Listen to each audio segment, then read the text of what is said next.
So I'm so pleased to have Rana Foroohar joining us here to talk about her newest book, Homecoming: The Path to Prosperity in a Post-Global War. She is a columnist and associate editor over the Financial Times, an author of several books. Rana, we were just talking before we recorded here. I've had the pleasure of having you on for analysis in wearing multiple hats during my time at Bloomberg Television, during my time at CBS News. So it's great to be chatting with you here.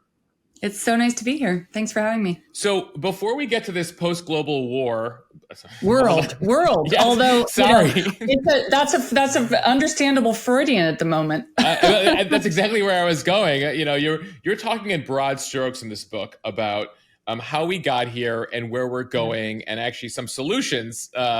It's not all bad news. You're like, here are some things we could be doing. At the same time, as we record this, we should note, just because things are moving very quickly, on October 23rd, there is this escalating war between Israel and Hamas. Fears that it could explode into a regional war. I feel like wearing your various hats through time as a foreign correspondent and editor, you've covered this region extensively. So I'd like to begin there as kind of that acute thing right now.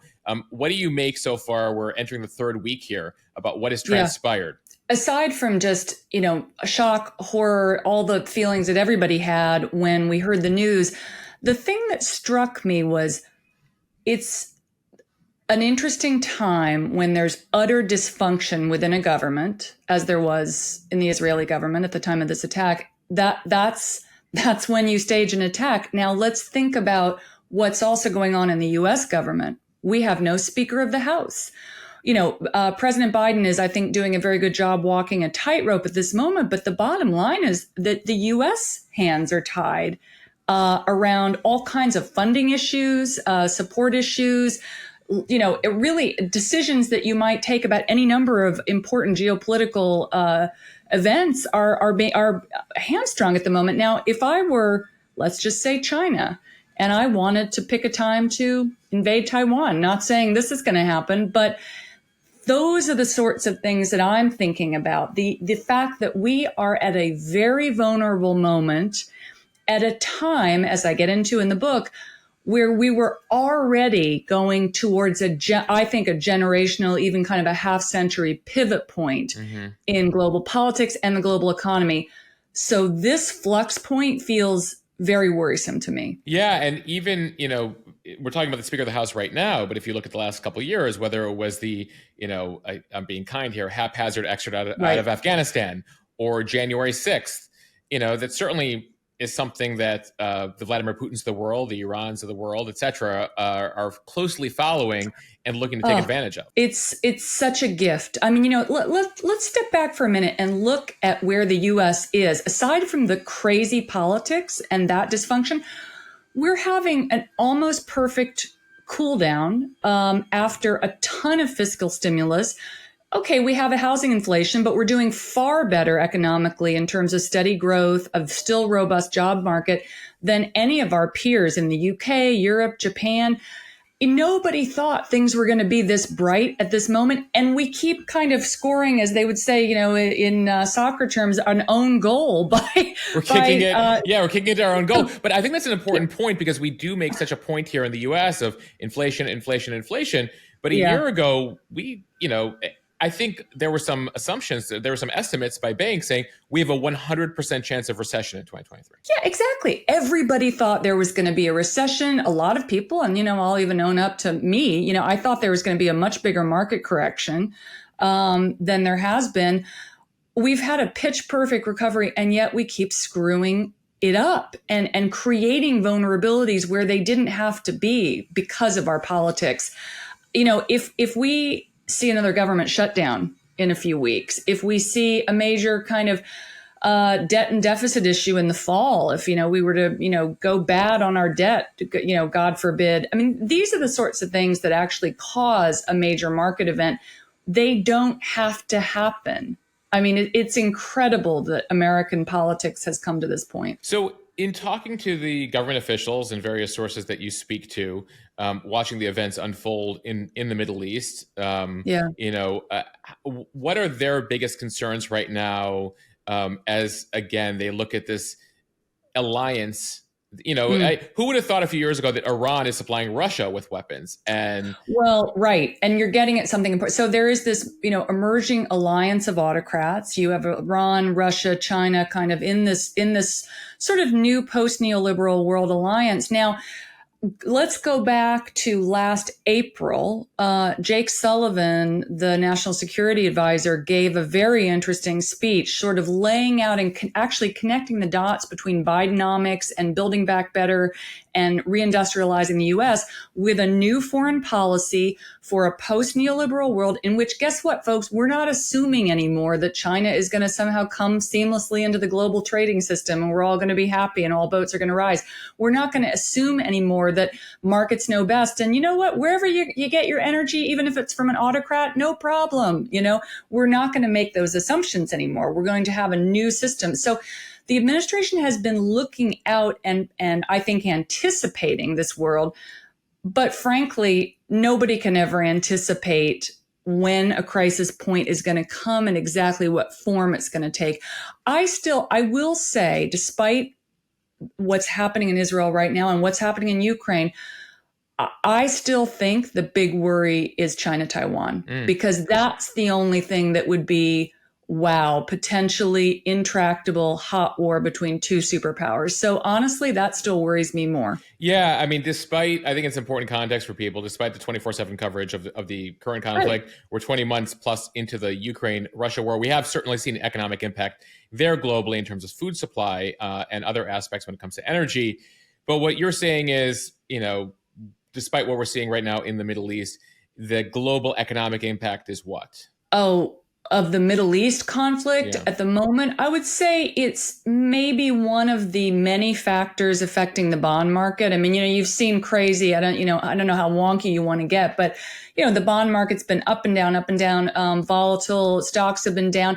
Clearly, the markets are like, ooh, we're a little worried. But this is only one reason they're worried. I mean, one of the major reason is really still the Fed. What's it going to do? Are rates going to go higher for longer? Are they going to go sharply higher? Or are they maybe going to, retreat and we're going to be in a more dovish period? So that's kind of what's the larger context. But to the average American right now, the impact is, certainly a story that, they're concerned about. But in terms of kind of pocketbook issues, economically, none.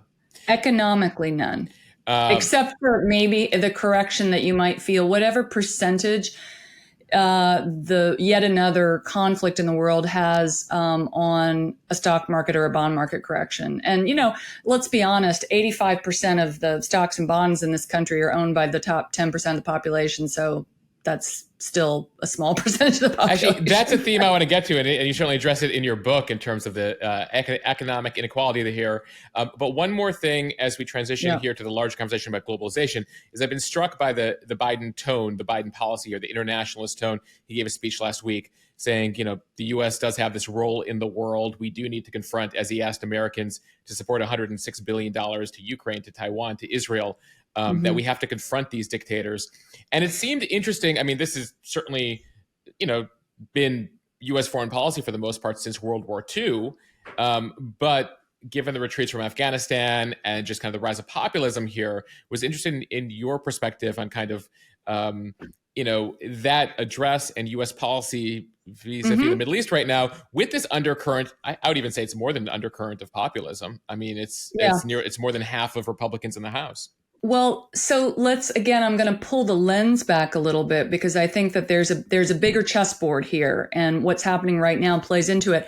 We are headed for a post-Bretton Woods, post-neoliberal, post-trickle-down world. What does that mean? It means that the institutions that have sort of underpinned the global economy for the last half century are not functioning well anymore. The WTO is broken. Wait, just for this audience, so the WTO is the World Trade Organization. When you talk about Bretton Woods, this was the big conference towards the end of World War II that basically created the modern economy. The globalized system? Yeah, exactly. Let's put it in very simple terms. The world we've all grown up in is about to change. It is changing fundamentally.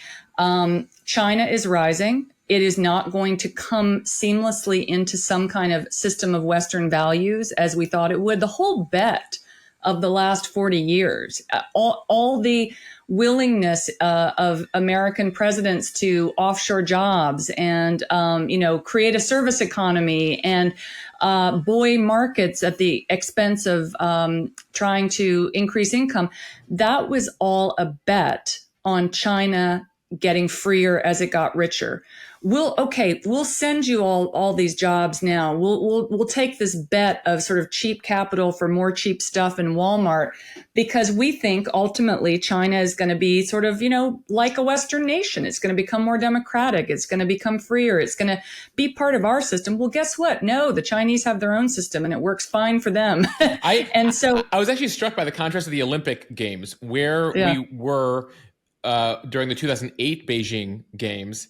And by the time the Olympics came back to China 13 years later, how things had sort of flipped on its head. Well, it's interesting that you point to 2008 because in some ways that was the tipping point moment for China. I think that the great financial crisis, the subprime crisis, was the moment where China realized, holy heck, the US doesn't have all the answers. And in fact, our whole system, which is based on a lot of debt, a lot of use of the financial markets to kind of make people feel richer, to paper over a lot of problems. Oh gosh, maybe we don't want to adopt that system. And it was interesting because the day after Lehman Brothers fell, China started rolling out the most massive fiscal stimulus that the world has ever seen. And that's when they also started pulling back on the private sector. You started slowly but surely seeing more state control. You started just seeing a kind of a resurgence of a more Chinese state-controlled economic system, which never really went away, let's be clear.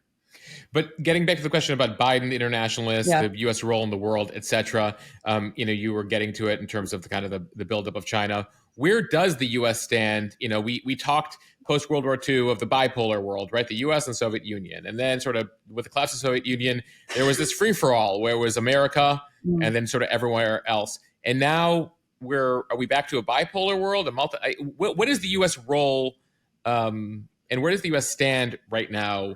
It's a good question. So I would say that you could make a case for a bipolar world or a tripolar world. What does that mean? The US and China are definitely on different pages and are going to remain on different pages. The big question mark is, where does the EU stand? And it was interesting. Last week, Ursula von der Leyen, who's president of the European Commission, came to Washington, and the hope was that the US and Europe were going to be able to ink this big new climate change deal, and we were going to build back better all together, and we were going to create green steel and buy critical minerals together and make sure that China doesn't own 95% of the world's lithium, and ensure the fact that we can actually have those electric vehicles and wind power. That didn't happen. Now, that didn't happen in part because everybody's distracted by Gaza, understandably so. But I think there's also still some bet hedging on the part of Europe. I mean, Europeans, they still cling to the old system, I think, more than the US does, in part because it's easier when you're a big country, a big, frankly, mercantilist country, like China or a big country like the US that has food, fuel, and consumer demand. It's easier to kind of, ring fence and circle the wagons. It's harder when you're Europe and, they don't even have their own politics together and they're fragmented and Brexit and where's the UK and all this. And, so they're sort of like, gosh, we don't know. Do we want to be part of the bipolar world and go into the US camp? Or maybe there's some tripolar world where German automakers can still sell lots of cars to China while we're cutting green steel deals with the US. I don't think so, but there's still hope in Brussels. So ultimately, as Americans, we need to accept the fate that we're not the top dog, or at least not the top dog for much longer, that we do need to engage in a world where we're sharing and we can't get our way when it comes to everything anymore. I think that's right. And I think that's appropriate. I mean, in some ways, I always thought that China will become more like us as they get richer. I always thought that was a little arrogant. It's I mean, gosh, we're a nation that's a few centuries old. I mean, this is like a 6,000-year-old culture. They've got their own jam. Well, I had former CI director Mike Morella on a few months ago, and he was talking about a meeting he had in Beijing several years ago, where we talk about good decades and bad decades in America, And his Chinese Yeah. counterparts were talking about good centuries or good millennia Yeah. and bad millennia for China. Yeah. Good emperors, bad emperors. Yeah. No, exactly. It's just, and so I think that we understandably in the kind of post-war period that the US kind of, owned, we lost sight of that. Now, it's funny because when you go back, I'll just wonk out for 1 minute. When you go back to the 1930s and the 40s, when the modern system was being built, there were worries, even at that point, that, gosh, maybe if the US is too much the linchpin of this, if the dollar becomes the only global reserve, maybe that's going to create some worrisome imbalances in the world economy. And, maybe this whole, buyer of last resort thing is, as the French say, the dollar is the exorbitant privilege and the exorbitant burden. And you could say that about being the U.S. on the global stage. Yeah, it's great. It's also kind of hard to be the policeman of the world. It's kind of hard to underpin the world economy with your consumer power when people haven't gotten a raise in real terms, despite a little bit of wage inflation since the 1990s. All that is a challenge. So I think a more multipolar world is going to come with challenges. The world is not flat, sorry, Tom Friedman, it's bumpy, but it's also going to come with opportunities for us to take, a more appropriately shared space. Well, one thing we've been watching the past couple of years, especially in the past few months, is the rise of the BRICS. BRICS standing for Brazil, Russia, India, China, South Africa. They've been having summits. Now they all have different agendas. Vladimir Putin and the Brazilians and the South Africans, etc. And the Indians. Don't forget about the Indians. And the Indians. Some are hedging. Some want to go totally. Want to bring down America. That's Vlad. And one of the things that's coming out of those discussions is trying to create an alternative to the dollar as the global currency. Yeah. And I wanted to get your take, as you address in your book, the rise of this universe, what the rise of BRICS means. It certainly struck fear into certain Americans out there and is weighing politically. What is the state of BRICS? How concerned should Americans be? And what does it mean for the dollar and the global economy? Yeah, so big questions. I mean, you remember back 20 years ago, BRICS were the hot thing. They were the emerging markets. They were rising. This is the place to put your money. And then it kind of wasn't a thing anymore. I mean, the U.S. market has actually done far better in many ways than BRICS have in the last 10 or 20 years. It's been all about the U.S. and U.S. tech stocks. But BRICS are now back in part because China is going its own way, and it has this thing called the One Belt, One Road pathway, which is really kind of an attempt to recreate the old Silk Route. Right? Stretching all the way through Asia and even Southern Europe and into Africa. Right. They're spending billions and billions of dollars in dozens of countries to help build up infrastructure and create ties for China. Exactly. And so the idea is, could the BRICS all kind of be part in some way of this new coalition? And, certainly I think Russia is China's little buddy and is going to go where China goes. Brazil, not so sure. India, not so sure. The truth is that you can't speak about emerging markets as a single entity anymore. I'm not sure that you ever could. I mean, it was kind of a catchphrase for a while. But the idea of the renminbi, the Chinese dollar, the Chinese currency, as being a new global currency, yeah, I think in 5 or 10 years, that's going to be something people will talk about more. I want to be clear. The US dollar is still by far the global reserve. I mean, I think we have over 60% of global, central bank reserves in dollars right now. The vast majority of global commerce still in dollars. But frankly, China's doing more commodities trade in RMB. It's when it buys Russian oil, it doesn't buy it in dollars, it buys it in RMB. When it buys soy from Brazil, it buys it in RMB. So slowly but surely you will see other currencies, mainly the RMB, come more onto the global scene. Even though it's a state-controlled currency without much transparency, it could actually be competitive with the dollar over time. In the long term, possibly. I would say that's a very long term. That could be a 50-year long term. We're talking the end of this century long term. End of this century. And honestly, there's a lot that can happen. I mean, I'll tell you, if you'd have asked me this question pre-Xi Jinping, I would have said, yeah, the renminbi is something I'm watching. Now with Xi really having become such a strong kind of strongman force in China, you're seeing censorship, you're seeing kind of just muscly moves that you haven't seen in a while in China, and that worries markets. And I think that actually counts against the RMB because, as you say, you don't want to feel like there's an autocrat in charge of your, the money that you're keeping for your retirement. Yeah, I was going to say that's always been the bet as to why China wouldn't start a war and invade Taiwan is economy overall. But that doesn't seem to be, at least based on their rhetoric and moves in recent years, it seems like that's not foolproof. 100%. The last party meeting, they actually issued a formal statement saying economic national security concerns are now the primary concern. So that was new. It's always been economy. That said, China has been saying for some time, actually back in 2015, it issued a statement saying it wanted to be separate from U.S. technology, that it wanted to have its own supply chains. It wanted to be more of a control of its own regional economic ecosystem. So it's not like they haven't been giving signals that they kind of wanted to go this direction. So let's talk globalization, big picture. You talk about how it promised a flat world opportunity. And while it has made the world wealthier, right? It's lifted billions out of poverty. It's created a global middle class. A lot of that wealth has been concentrated at the very top. It has, as you lay it out, produced inequality, resentment, distrust in institutions. And I'd love we've taken for granted this globalized system.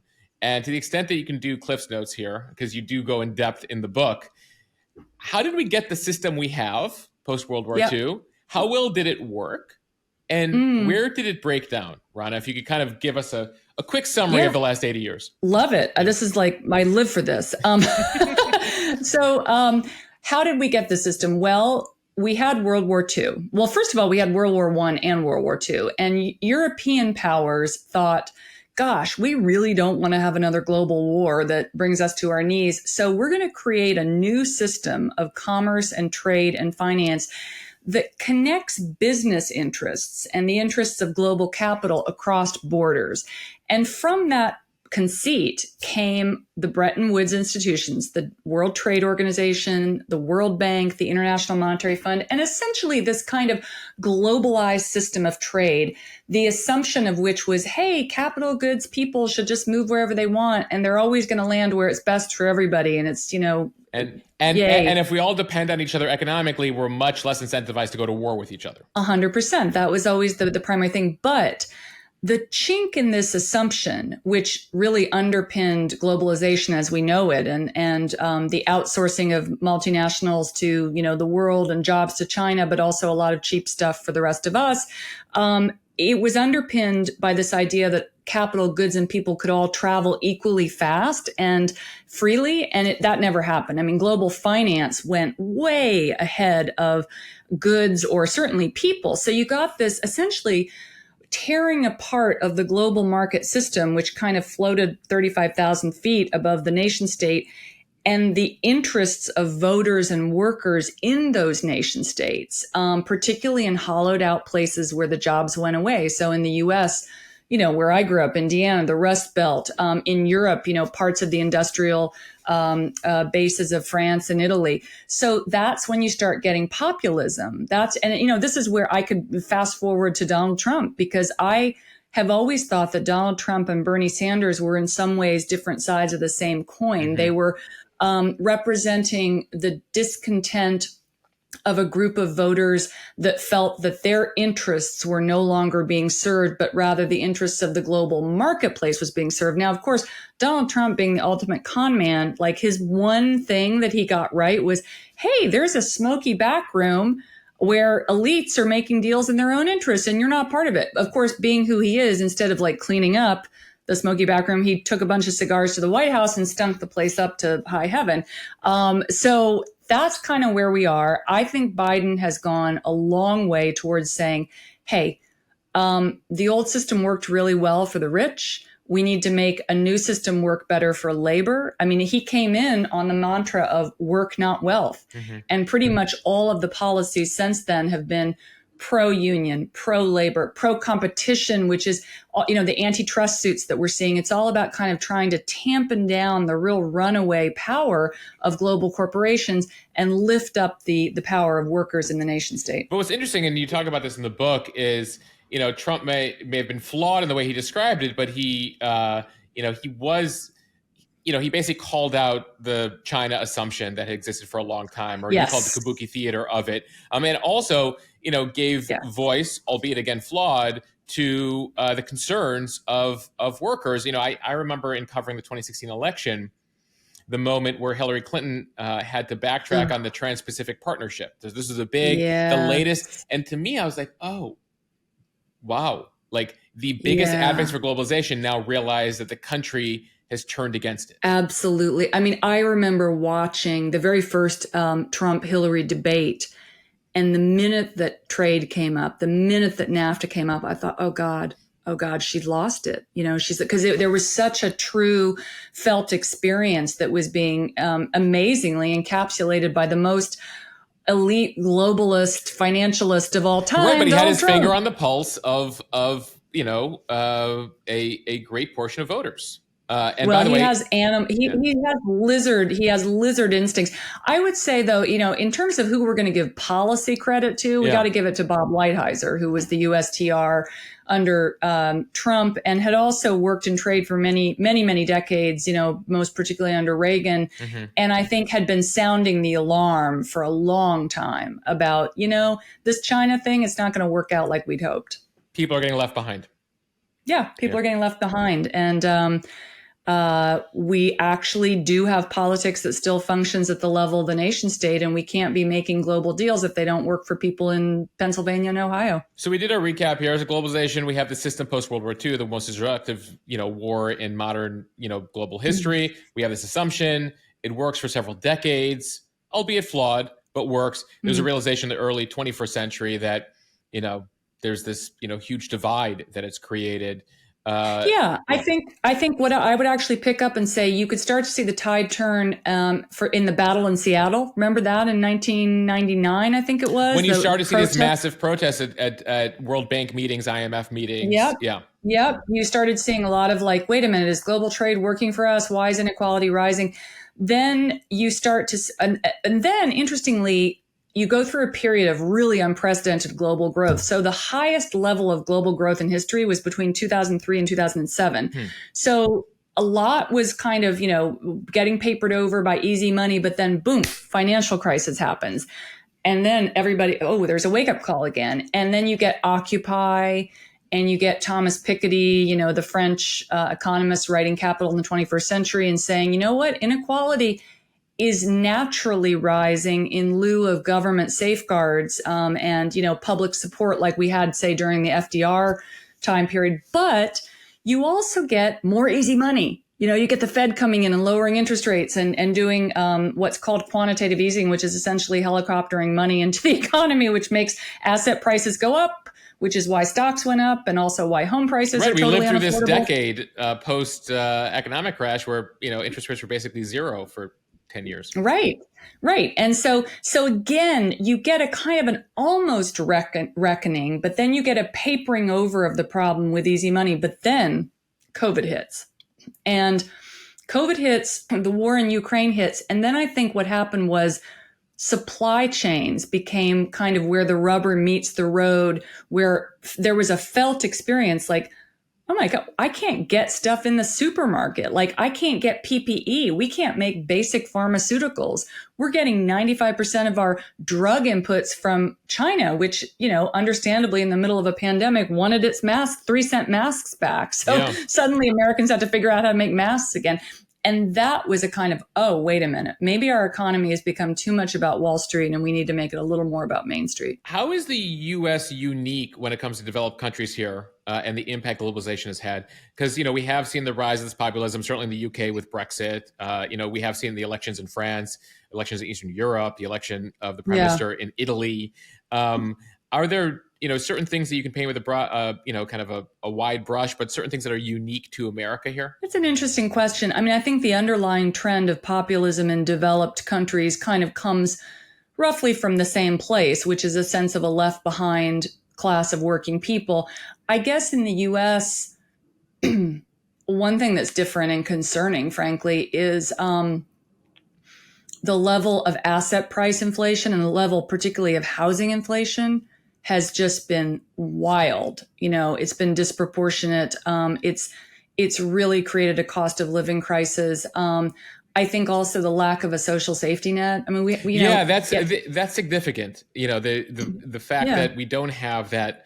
We had it briefly during COVID, a social safety net, but Which is one of the reasons, by the way, the U.S. is doing better than its peers. The Fed, just New York Fed came out with a report saying the difference between the U.S. and everybody else right now was that fiscal stimulus and was that sense that Biden didn't bail out banks. He sent checks to people who were unemployed. So there's multiple rounds. There were 2 rounds from Trump, I think, and that round from Biden when he came in. Yeah, there were. But I mean, I would add to that, I should be fair and say it wasn't just the sending checks to people. It was also the passing of the infrastructure bills, the CHIPS Act, the kind of flood of money, which has created a lot of jobs in the construction sector. It's starting to create jobs in the manufacturing sector. I mean, there is this big fiscal tailwind that the U.S. had and has that Europe didn't have. So it's had a negative impact when it comes to inflation, but it's right. done.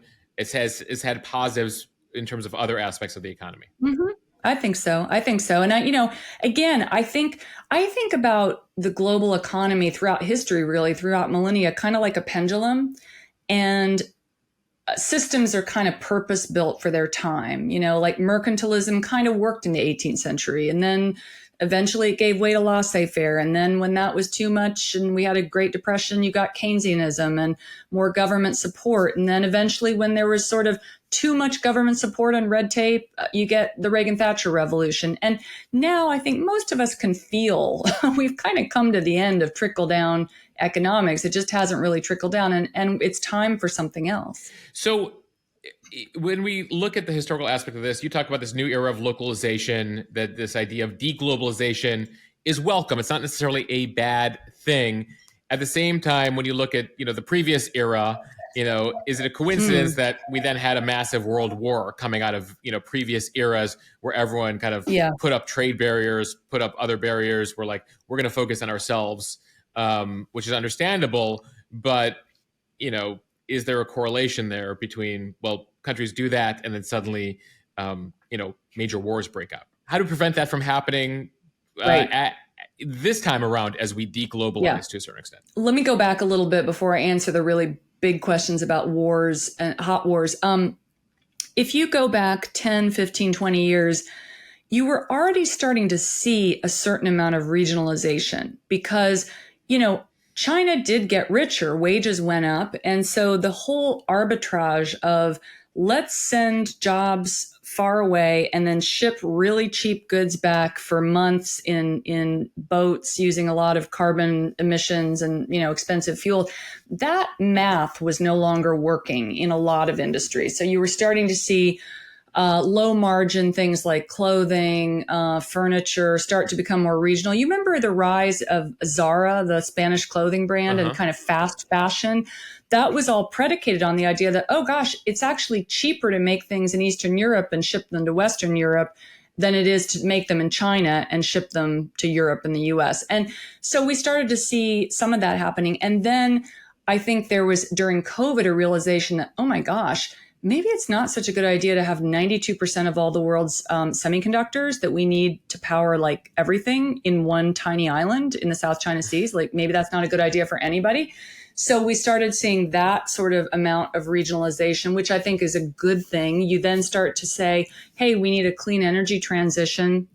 We need stuff, cheap stuff, not just from China, but we need stuff in the US. We need stuff in Europe. So let's subsidize the hell out of this. Sorry, am I allowed to say that on your podcast? Yeah. The heck? Yeah. Out of this in all regions.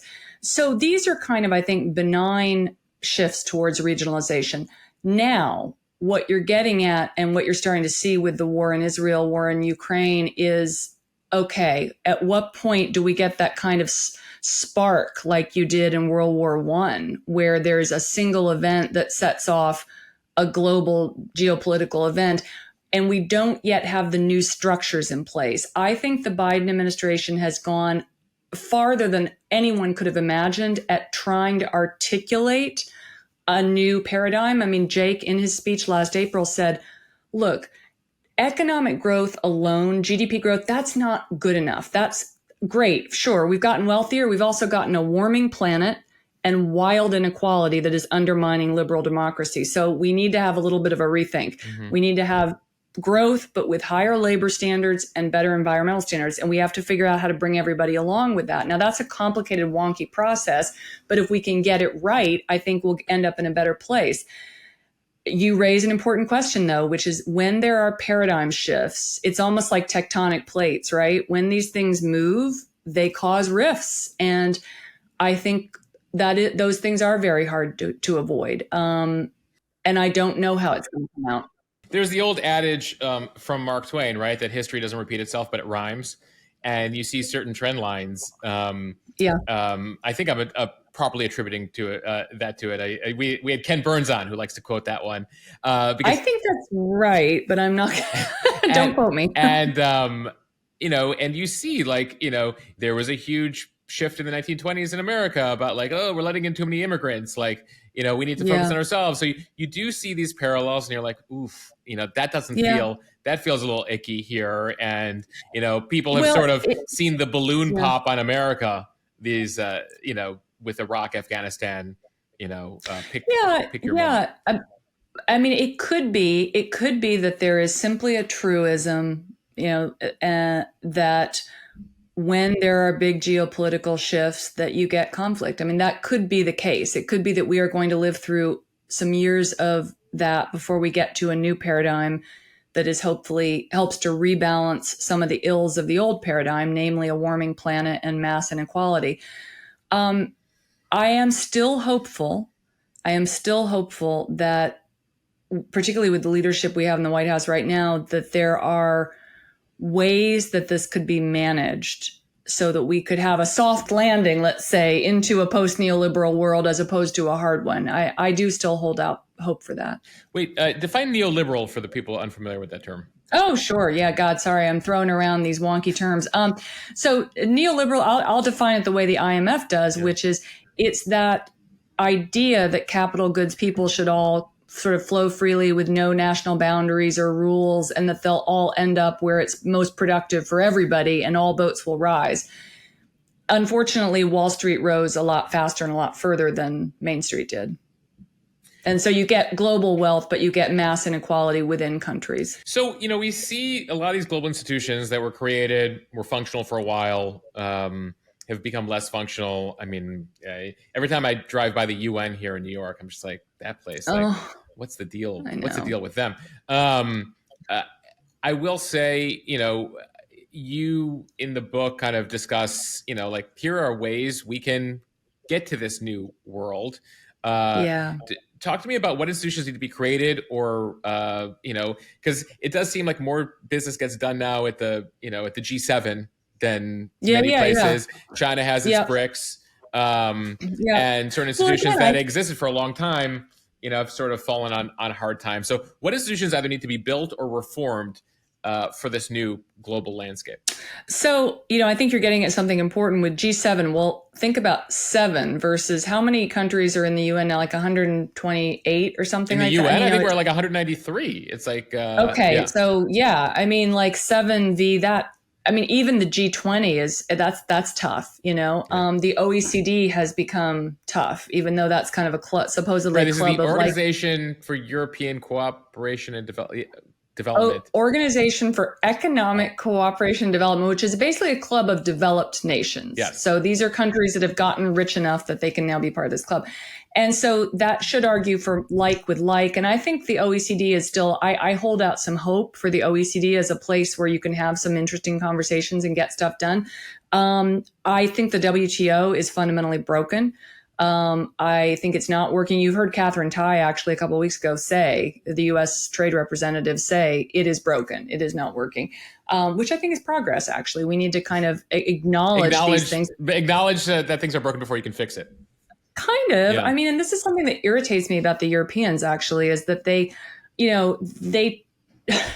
listen, I worked in Europe for 10 years and I was in Brussels, and like, God bless them, they're trying to do business in like 27 languages and make peace across a lot of different borders. And it's a great effort, but there's also a technocracy that takes hold, and there's this sense of following the letter of the law without actually moving forward, in a sort of a towards progress. And I think that you can look at what the U.S. has done in the last few years and say, you know what? We need to have a war on climate change. Like, we need to subsidize, not just try and come up with some very complicated carbon emissions trading mechanism. Mm-hmm. That we need to take some serious steps in the real world. I think that's where the U.S. still exerts some great leadership. I think what's happening right now is that you've got U.S. and China kind of in a race to see who can scoop up the rest of the nations in their own blocks, in their own trading blocks, in their own foreign policy blocks. So this is sort of a repeat of the U.S. and Soviet Union 70 years ago. Well, yes, in the sense that it's bipolar, but boy, China's a whole different animal. I mean, they are a technology equal or near equal. They're larger. They may be bigger at some stage. Now, you can also argue, just to be pessimistic for a minute, China is having a demographic issue. It's having a debt crisis that dwarfs, in some ways, what happened in 2007, 2008 in the U.S., 2009. So there's a lot going on in China that could go pear-shaped, and maybe they won't catch up with the U.S. That's all possible. But I think China and Russia are two different species of adversary, and China is much more significant. So in terms of what needs to be done now, we have an election next year. Our politics in this country are broken. The world is distracted, as is pretty typical every couple of years, by the Middle East. The Middle East seems to always distract us from larger issues. We try to make a pivot to Asia, and we never do. We never do, because something always pops up in the Middle East, and that seems to we're very kind of ADHD as a globe. We're always kind of jumping on the latest thing and dealing with the crisis of the moment. So what needs to happen? And I'm interested in whether climate change can serve as that sort of incentive. Is that an opportunity for the world to get together or build institutions? I think so. If you look at where the low-hanging fruit is, even for the U.S. and China to work together, it's clearly climate. And the U.S., Europe, and China are all moving forward in their own ways to a clean transition. China has put out a lot of cheap EVs. The Europe has its carbon trading. The U.S. now has its clean industrial strategy, the oddly named Inflation Reduction Act, because it's actually going to be mildly inflationary in the short term. But but what of that? It was a huge bill. We discussed it previously on this podcast. And I guess at the time that seemed like a good name, but it does a lot of other things that probably would be more relevant descriptions for the act. Yeah, this is basically the U.S. getting back to something called industrial policy, which is the government saying, the markets don't always know best, and we need to tweak them a little bit. We gave the markets 40 years to try and figure out climate change. They didn't. And so now, government, we're going to play a little bit of a role here. But before we conclude here, one area you get into, which I find fascinating, and I know that listeners do, is the food industry. Big agriculture. Oh, yeah. And you talk about, it's something we've discussed recently on the podcast when it came to Campbell Soups buying Rayos on a kind of small level. But recently there was a headline about how Clorox had a cyber hack. And, they were saying there's going to be a supply shortage of certain Clorox products, including Hidden Valley Ranch dressing. People are like, wait, Clorox makes Hidden Valley Ranch dressing? Yeah, right.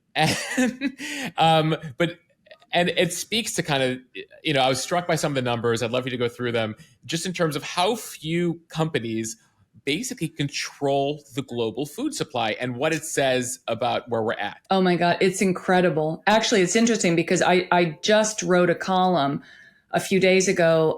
There was a new UN study looking at how essentially six companies control the global food industry, almost all aspects of it.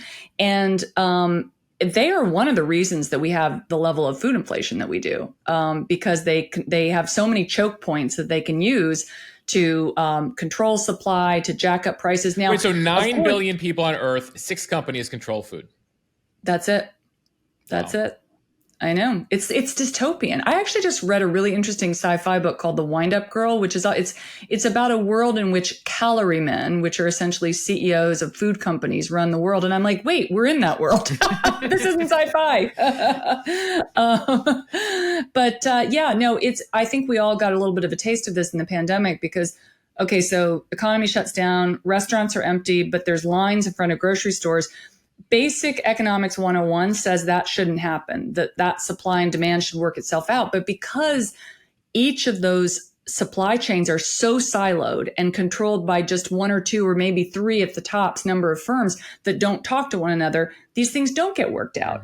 And, it's one of the reasons we have food inflation. It's one of the reasons that we have supply chain vulnerabilities in really basic products. And so I think that you're going to start to see more talk, I would bet, in the next few years of strategic reserves of foodstuffs. Right. We always talk about oil strategic reserve, but maybe the government needs to keep a reserve of milk or eggs or wheat. I think, or critical minerals that are important for semiconductors or the clean trend. I think there's going to be a lot more of that kind of, at its worst, perhaps resource nationalism, but at its best, you could imagine kind of shared purchasing agreements by countries to just make sure that there's enough stuff in case of emergency. I mean, we do that with oil. We should probably do it with food. Is there anything to do about these 6 companies? Or, is there any talk of, regulatory action to break them apart? Well, there was a provision in the Dodd-Frank Act to regulate them and actually,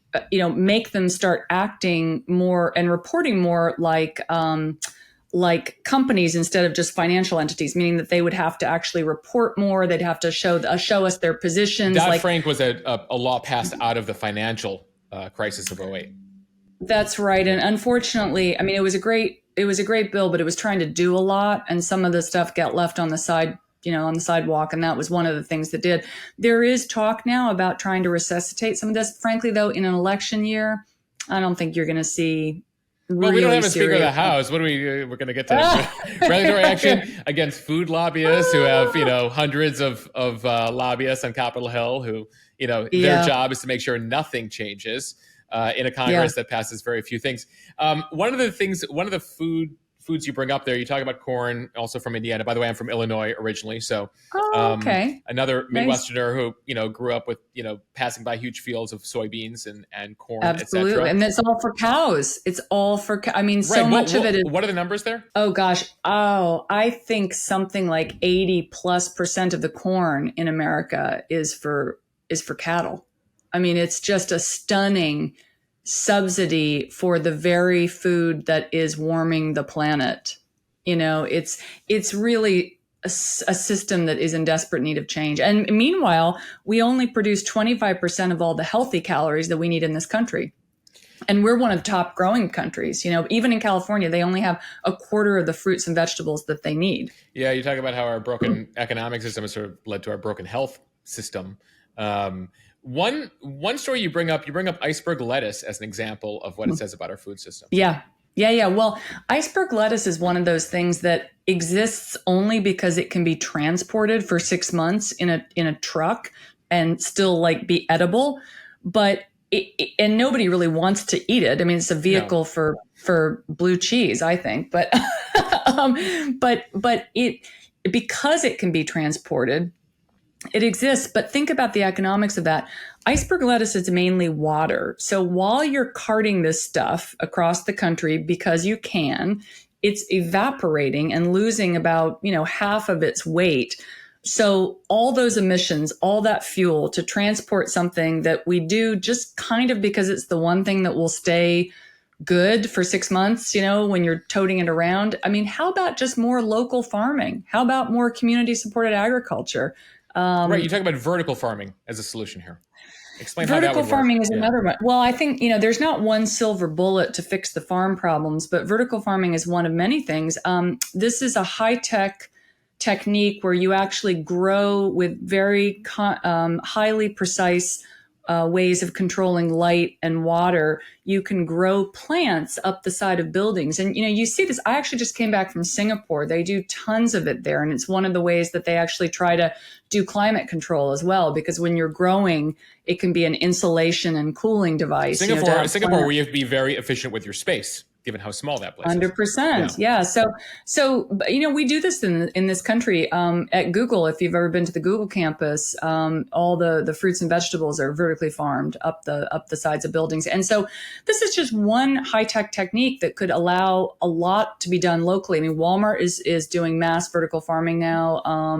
A number of grocery chains in the U.S. So, there's just a lot of potential right now for local, I think. But given the state of our politics, given that we're facing the prospect of a Biden-Trump rematch here, Congress doesn't have a Speaker of the House.